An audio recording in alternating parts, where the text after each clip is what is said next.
All right, welcome to another deep dive. This time, we're going to tackle computer vision and robotics. A really fascinating area. Yeah, you give us quite a pile of stuff to go through. We have like marketing materials all the way to like really in-depth explanations. So Yeah, the whole gamut. we are going to give you the inside scoop on computer vision and how it's being used. Like, how is it actually being used in robots? And then we're going to dive into like how it actually works. And A then nitty-gritty. yeah, the nitty gritty, and then like, where this could all lead, some crazy ideas about the future. So, Yeah, the future of robotics with computer vision it's limitless. yeah. Um, it's really cool because we're not just giving robots sight, right? We're giving them understanding. It's like the difference between like seeing a chessboard and knowing how to play chess, right? Exactly. And that understanding is what's unlocking all of these really incredible things that robots can do. Um, let's start with how robots are using computer vision to move around, like navigating the world, right? Right. You can't have a robot butler if it can't even find the kitchen. Right. And this isn't just about following a line on the floor anymore. This is like No, it's way more advanced. So, like, for a robot to move effectively, it kind of needs to create a map of its environment. And this mapping process is basically like building a mental model, right? so it's kind of like when we walk into a new room and we're like, okay, the couch is over there, like Yeah. But on top of that, the robot also needs to figure out where it is on that map, oh, which we call localization. So yeah. you have mapping and localization. And then comes the tricky part, which is path planning, which basically means the robot needs to figure out the best way to get from point A to point B, all while avoiding obstacles. And all this is powered by computer vision. All of it, yeah. Yeah. So cameras, sensors, they're constantly feeding data to the robot's, processing unit. And then sophisticated algorithms, they use that data to make like real-time navigation decisions. So give us some real world examples. We're seeing this stuff everywhere. Like all those AMRs, those autonomous mobile robots, like the ones that are zipping around warehouses and stuff.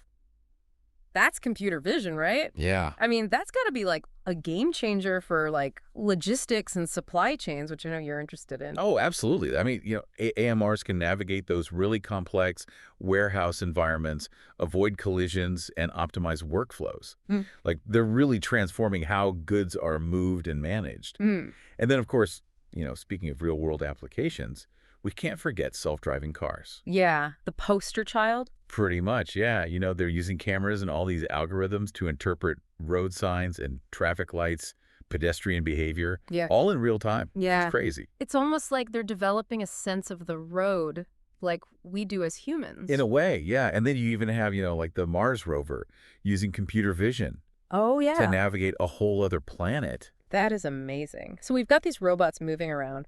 What about robots that can interact with objects? Wow. Like actually pick something up or like assemble parts? So that's what we call manipulation.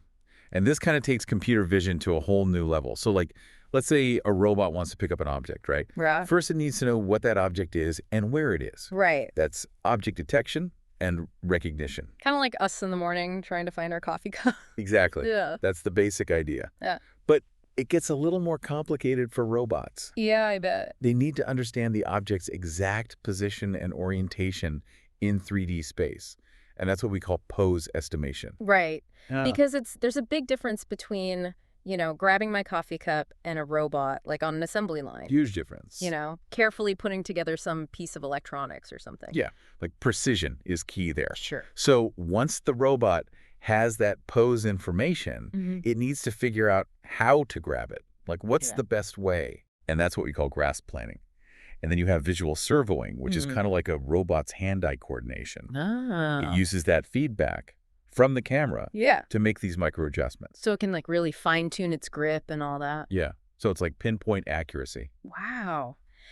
And this level of precision, Yeah. I mean, it's not just for factories, right? No, not at all. Like, think about healthcare, like those surgical robots Oh, yeah. assisting doctors. I mean, that must be. They rely heavily on visual servoing. That's like a prime example. Yeah. Because it allows for this control and precision that would be impossible with just human hands alone. Yeah. It's amazing. And, going back to like the logistics thing, I mean, they're using robots in warehouses to pick and place items. I mean, like the speed and accuracy, it's incredible. It's getting crazy fast, and they can pick out really specific things. And I've even read about like agricultural robots using computer vision Yeah.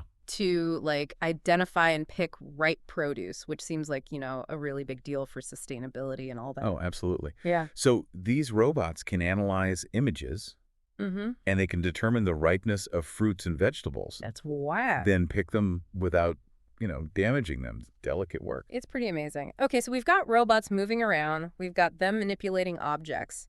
But what about robots that are interacting with us? Ah, yes. That seems like, the next frontier. It's almost like blurring the lines between, humans and machines. It really is. Mm-hmm. And as you might guess, computer vision is at the heart of it all. Yeah. So, human-robot interaction, it really relies on robots understanding how we communicate.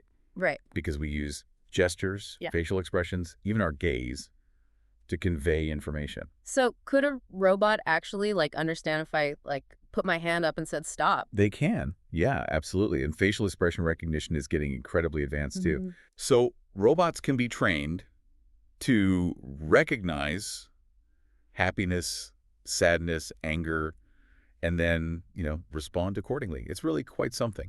So rather than just blindly following, their programming, they're actually starting to react to humans Yeah, more naturally. exactly. It's all about that natural interaction. So, what are some real-world examples of this kind of human-robot interaction? Well, we're seeing collaborative robots, or cobots, Mm-hmm.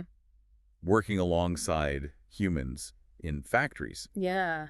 And they can respond to human gestures. They avoid collisions. They can even learn tasks from human demonstrations, Mm-hmm. which is pretty cool. Yeah. And then you have, social robots. Oh, right. In healthcare settings, they can provide companionship, assistance. Oh, I've heard about that. They can, interpret a person's emotions and then kind of, adapt their behavior to make them feel more comfortable. Yeah, exactly. It's almost like they're developing a sense of empathy, which is... It's really amazing how far it's come. But even with all these advancements, we are still facing challenges. Of course. One of the biggest challenges is robustness, Okay. making sure these systems work reliably Right. in all sorts of environments.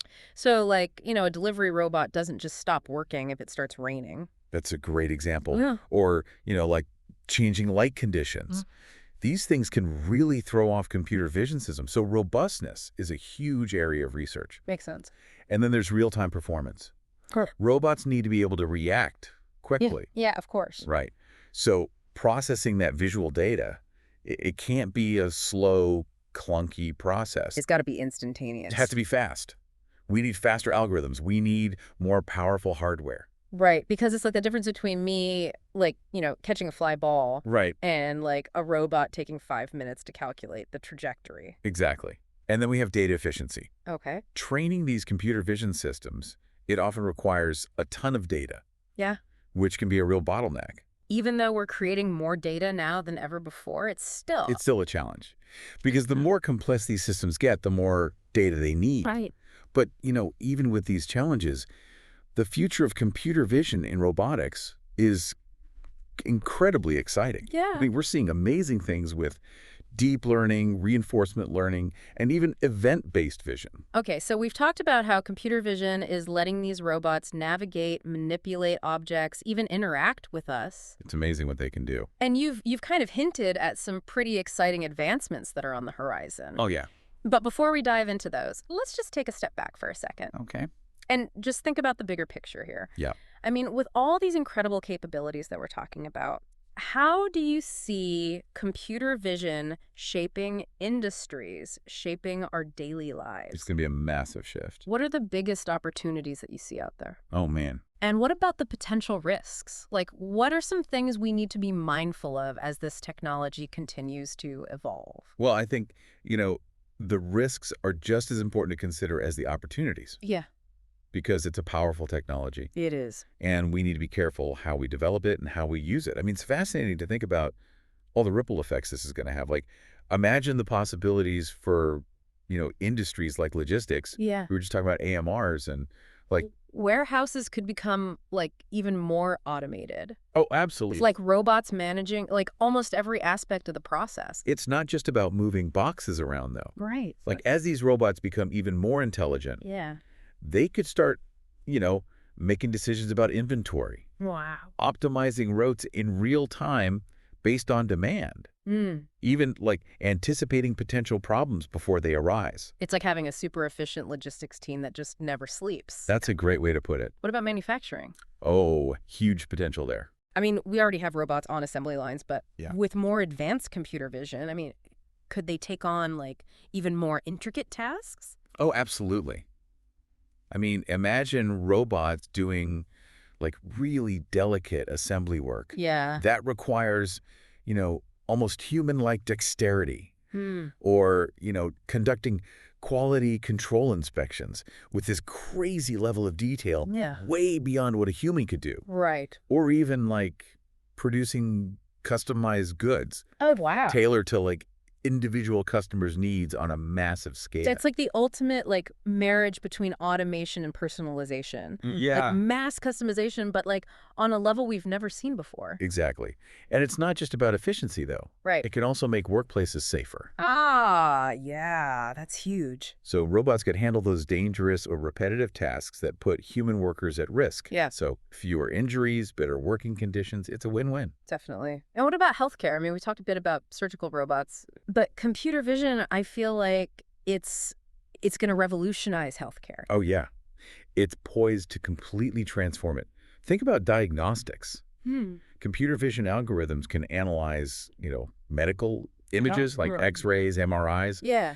and they can spot these like subtle anomalies that a human eye might miss, Wow. leading to earlier, more accurate diagnoses, That's incredible. I mean, that could be a game changer for so many conditions. especially where like early detection is crucial. Right.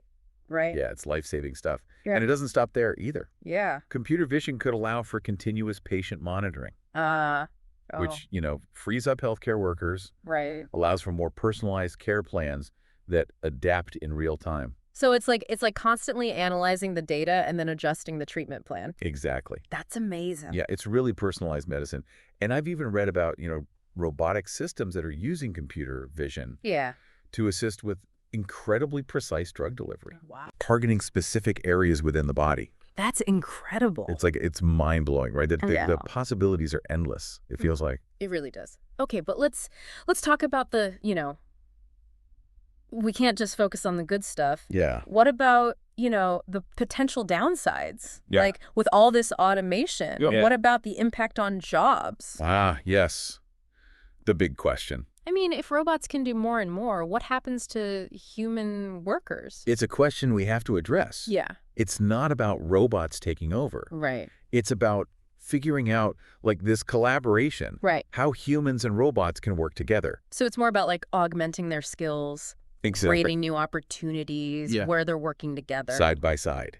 That's the goal. Yeah. And that means, we need to focus on training people for the jobs of the future. Yeah. Jobs that require, creativity, Right. problem solving, emotional intelligence. Yeah.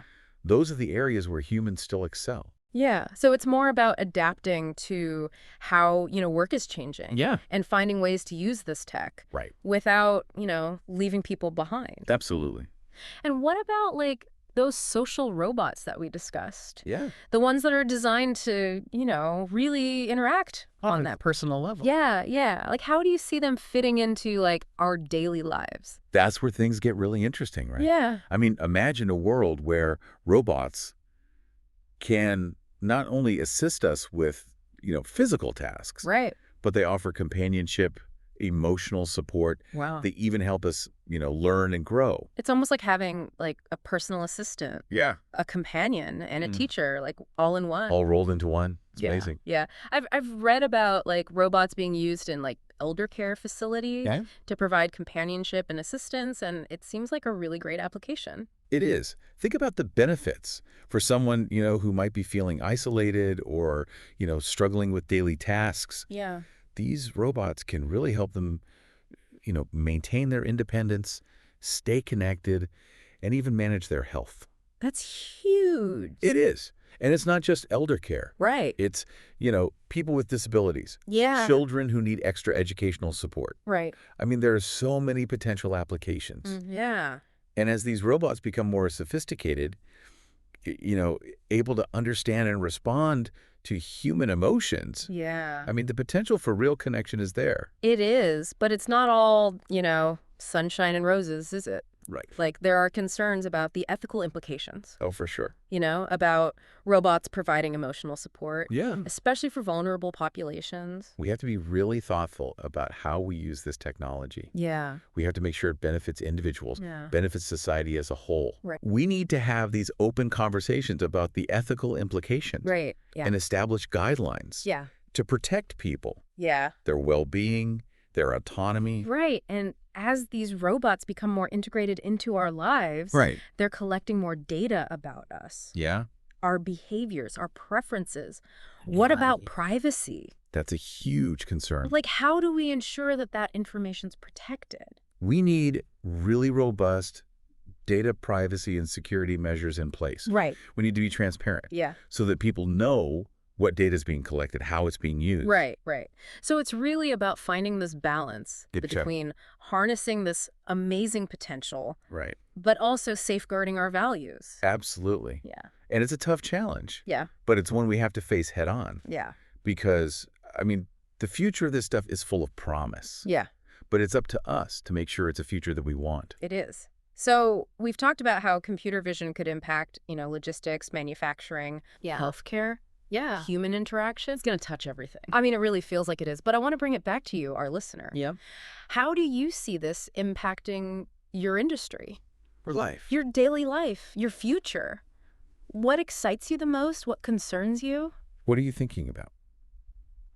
This is a conversation that needs to involve everyone. Absolutely. It's not just for the experts, It's not. It's for everyone. And this technology is evolving so quickly. at a breakneck pace. It's crazy. I mean, it's more important now than ever to have these conversations. Yeah. Consider the possibilities, the challenges, Right. and really think about the kind of future we want to create.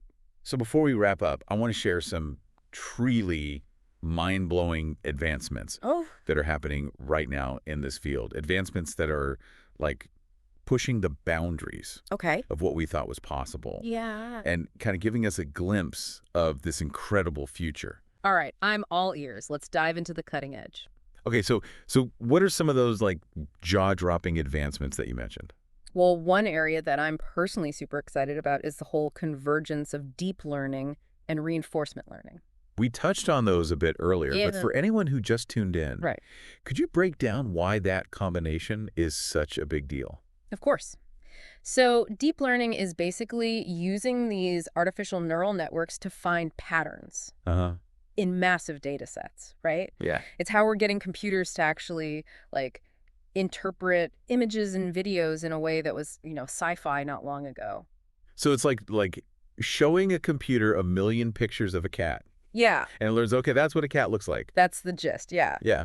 But then you layer in reinforcement learning, which is all about teaching a computer to learn through trial and error. Right. So it's like giving it a goal Okay. and letting it experiment until it figures out how to achieve it. Kind of like a toddler learning to walk, It's falling down a bunch, but eventually they get it. They get there. Yeah. And so when you combine those two, deep learning to understand the world and reinforcement learning to interact with it, you get robots that can learn these really complicated tasks, adapt to new situations, even solve problems they've never encountered before. So we're talking about robots that can almost think for themselves? Well, think might be, stretching it a bit, Yeah. but we're definitely moving in that direction. Like, imagine a robot that learns to assemble a product just by watching a human do it once. Wow. Or a robot figuring out how to navigate, like a messy construction site, without any prior mapping. That's next level stuff. And what about those event-based cameras we talked about earlier? Ah, yes. How are those kind of pushing the boundaries? So event-based cameras they're revolutionary because they change how efficiently we process visual information. Okay. So instead of constantly recording everything, Right. they only register changes in light. So it's like a security camera that only turns on when somebody walks by, That's a great analogy. instead of just filming an empty room for hours. Exactly. So that translates to way less data to process, Right. faster reaction times, perfect for, things like self-driving cars, drones, anything that needs to respond instantly. Right, because it's the difference between, me slamming on the brakes when Yeah. a kid runs into the street If we- versus, a computer taking its sweet time to process what it's seeing. We can't have that delay. And it's not just reaction speed either. Yeah. Event-based cameras are allowing us to make more agile robots, Mm. robots that can move through like these really complex environments with incredible precision.